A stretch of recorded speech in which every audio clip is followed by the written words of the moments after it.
dhawaantan waxaa lagu soo gabagabeeyay magaalada Baydhabo oo ka dhacay shirkii amniga iyo khayraad wadaagga oo dawladda dhexe waad adigu hogaaminayso iyo dawlad goboleedyada xubnaha ka ah federaalkuba ay goobjoog ahaayeen qiimeynta leeg ama macnaynta leeg ayuu ugu fadhiyaa dadka Soomaaliyeed shirkaas isaga ah waxa ka soo baxay sidee se dhaqangal ku noqon karaan aragtidaada waa saa sheegtay waxaan uga hadlaynaa masiirkii dalka madaxweynayaashii meesha aan isugu nimidna runtii waxay muujiyeen xilkasnimo iyo mas'uuliyad iyo leadership ayay muujiyeen inkastoo muddo ay nagu qaadatay oo habeenno badan aan u soo jeednay dhawaan mudan madaxweyne ama toddobaadkanba waxaa dalka yimid oo muqdisho soo booqday ra'iisul wasaaraha Ethiopia Abiy Ahmed oo ka jawaabay casuumaad nolosha inaad adigu markii hore u fidisay xaqiiqatan shirkan iyo safarkan oo Prime Minister Ethiopia Dr. Abiy oo ku yimid Soomaaliya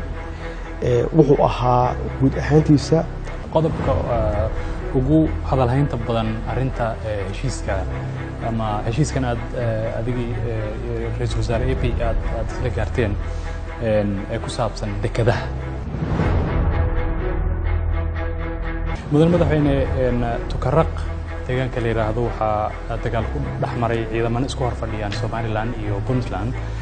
dawladdu door noocee ah ayay ka qaadatay si loo baajiyo dhiig kale inuu sii daato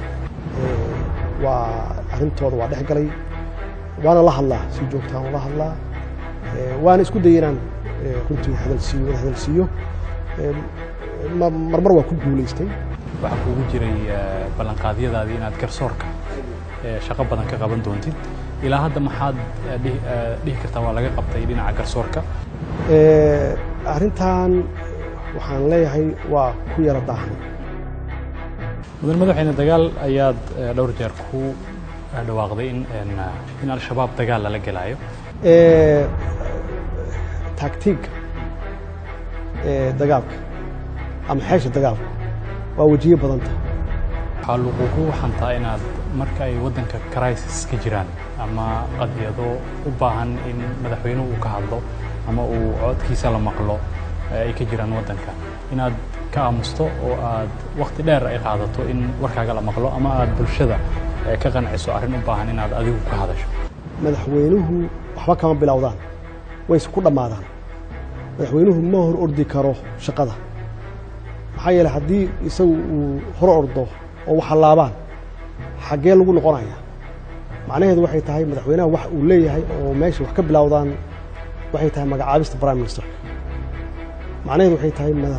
Prime Minister ka ama wasaaraha yaa mas'uuliyadda xukuumadda iska leh